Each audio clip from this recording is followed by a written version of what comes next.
Login loop error on Cash App fix. If you're stuck in a login loop on Cash App where you enter your credentials but keep getting sent back to the login screen, you're not alone. Most people assume their account is locked, but the surprising truth is, this problem usually has nothing to do with your account at all. It's almost always caused by cached app data or mismatched session tokens. Cash App uses tight security to protect your information.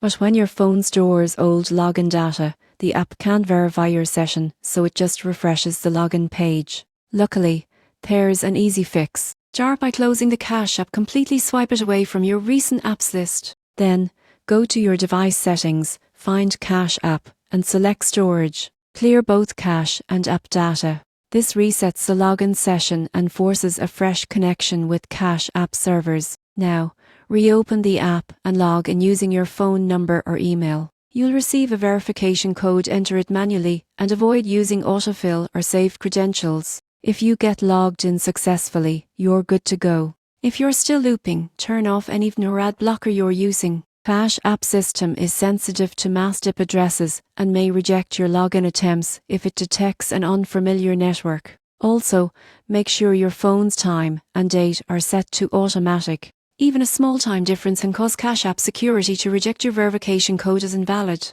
If all else fails, uninstall and reinstall the app. This clears out any hidden corrupted files and ensures you're using the latest version. Once you're back in, enable biometric login for faster, safer access in the future. So don't stress, the Cash App login loop isn't permanent. Clear your cache, disable any fiends, and make sure your device's settings are synced. Follow these steps and you'll be back in your Cash App account in no time.